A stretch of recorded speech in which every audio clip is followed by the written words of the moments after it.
இயேசுவில் அன்பார்ந்தவர்களே, பாஸ்கா காலம் 2ஆம் ஞாயிறு, இரக்கத்தின் இரு கண்கள். இரக்கத்தின் ஞாயிறையும் இறையிறக்க ஆண்டவரின் அருளை பற்றி இன்றைய ஞாயிறு நம்மை சிந்திக்க அழைப்பு விடுக்கிறது.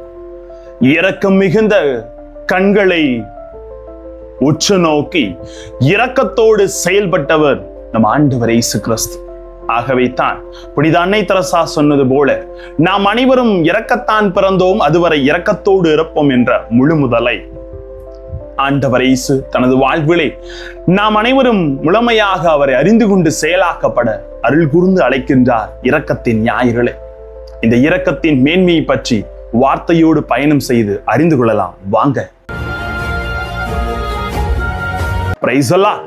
இயேசுவுக்கே புகழ், இயேசுவுக்கே நன்றி. இறைவனின் அருட்கரமும் அருளாசிரும் உங்களோடும் உங்கள் குடும்பத்தோடும் நிறைவாக தங்கிட உங்களை நான் வாழ்த்துகிறேன்.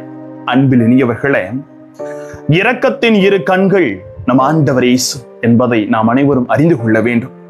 இரக்கம் என்பது அவருடைய பெயர். His name is a mercy. ஏனென்றால் தொடக்க நூல் புத்தகத்திலே நாம் வாசிக்கிறோம், ஆதி பெற்றோர் செய்த பாவங்கள் நிமித்தமாக அவர்களை அவர் கொன்றொழிக்கவில்லை, அவர்களை முழுமையாக ஒழித்து விடவில்லை. மாறாக அவர்கள் மீது இரக்கம் கொண்டு தோளிலான உடைகளை செய்து அவர்களை வெளியே அனுப்பியதாக தொடக்க நூல் 3ஆம் புத்தகத்திலே வாசிக்கிறோம். அதே போலத்தான் இறைவன் பார்வோனின் நெஞ்சத்தை உடைத்தார், செங்கடலை பிரித்தார், கற்பாறையை பிளந்தார், மன்னாவை பொழிந்தார். இரவிலே நெருப்பு தூணாகவும் பகலிலே மேகத்தூணாகவும் இத்துணை செயல்கள் அவர் செய்ததுக்கு ஒரே காரணம் அவர் இரக்கத்தோடு இருந்தது தான். இதைத்தான் இன்றைய 3 வாசங்களும் நமக்கு தெளிவுபடுத்துகிற அன்பார்ந்தவர்கள். அந்த இரக்க செயல் எதன் வழியில் நம்மை அடைத்து செல்ல வேண்டும் என்றால், நம்பிக்கை உள்ளவர்களாக வாழ இரக்கத்தின் மேன்மை நம்மை முழுமையாக அழைக்கிறது.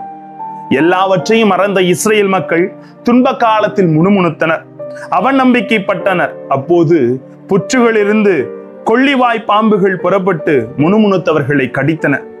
அவர்கள் மயங்கி கீழே விழுந்தனர்.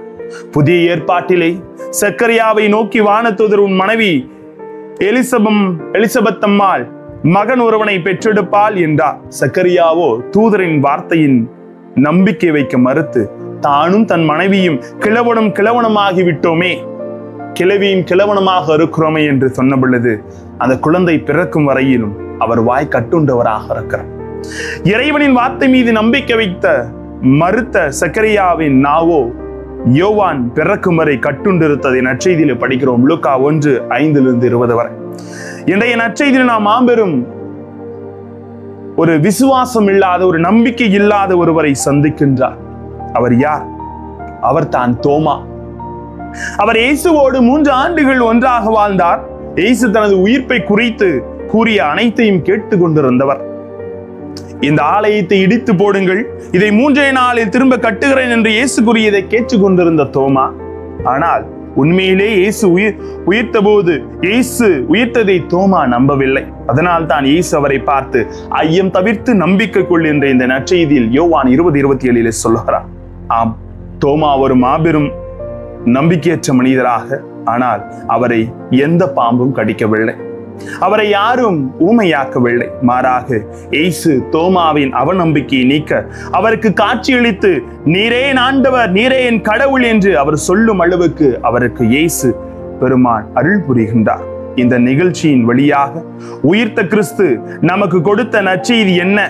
நீ எவ்வளவு பெரிய பாவியாக இருந்தாலும் நீ என் மீது நம்பிக்கையோடு இரு, உன்னை வெறுக்க மாட்டேன், உன் மனதை மாற்றி உன்னை நான் ஏற்றுக்கொள்வேன் என்று அவர் நமக்கு வாக்குறுதி தருகிறார்.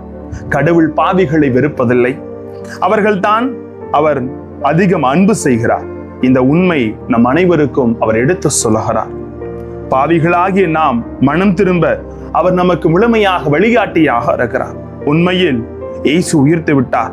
உயிர்த்த கிறிஸ்துவால் ஆகாதது ஒன்றுமில்லை என்ற உணர்வு நமக்கு வேண்டும். ஒரு கவிஞன் சொல்லுகிறார், கதிரவன் எழுவதும் இவரை கேட்டுக்கொண்டு தான், திங்கள் பிறப்பதும் இவரை கேட்டுக்கொண்டு தான், மலர்கள் மலர்வதும் இவரை கேட்டுத்தான், கனிகள் கனிவதும் இவரது ஆணையினால் தான், கிழக்கு வெளுப்பதும் இவரை கேட்டுக்கொண்டு தான், கீழ்வானம் சிவப்பதும் இவரது செயல்கள் தான் என்று அவர் அழகாக எழுதி வைத்திருக்கிறார்.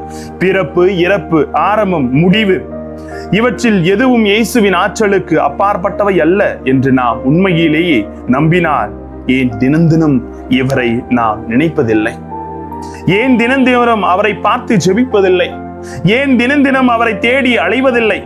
ஏன் தினம் தினம் அவரை நம் இதயத்தில் வளர வைப்பதில்லை? ஏன் ஏன் என்ற கேள்விகளை எழுப்பி பாருங்கள்.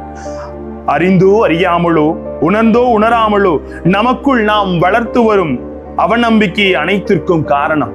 ஆம், நாம் அனைத்து பேரும் நம்பிக்கைக்கு எதிராக பாவம் செய்தவர்களாக இருந்திருக்கிறோம். பரவாயில்லைங்க, இதோ இன்று நம்மை அன்பு செய்யும் இறைவன் நம் முன்னே நின்று, உங்களுக்கு சமாதானம், உங்கள் கைகளை நீட்டி என் விழாவை தொடுங்கள், நம்பிக்கை அற்றவர்களாக இராதீர்கள், நம்பிக்கை உள்ளவராக இருங்கள், உள்ளம் கலங்காதீர்கள், உலகத்தை நான் வென்றுவிட்டேன் என்று உறுதிப்பாட்டு தருகிறார். கடவுளை நம்பினோர் ஒருபோதும் கைவிடப்படார். எனவே சந்தேகத்திரை கேள்விகளை உங்களிடமிருந்து அகற்றி ஐயம் தவிர்த்து நம்பிக்கை கொள்வோம். இரக்கத்தின் ஆண்டவர் உங்களோடு இருந்து வாழ்வில் இரக்க செயல்களை செய்கிறார். அவர் இருக்கிற பொழுது நாமும் அயலானை நேசிப்போம். பிறருக்கு அன்புணர்வோடு இருப்பதை பகிர்ந்து இரக்கத்தின் மேன்மையில் வாழ்வோம். ஆசீர் நிச்சயம். ஜெபிப்போமா. அன்பு இறைவா, நாங்கள் தோமாவை போல ஐயம் தவிர்த்து உமீது நம்பிக்கை கொண்டு உமது இரக்கத்தின் இரு கண்களின் ஆசீர்வாதத்தை நாங்கள் பெற்றுக் கொண்டவர்களாக எந்நாளும் வாழ எங்களை வழிநடத்தும் ஆண்டவரே. Praise the Lord.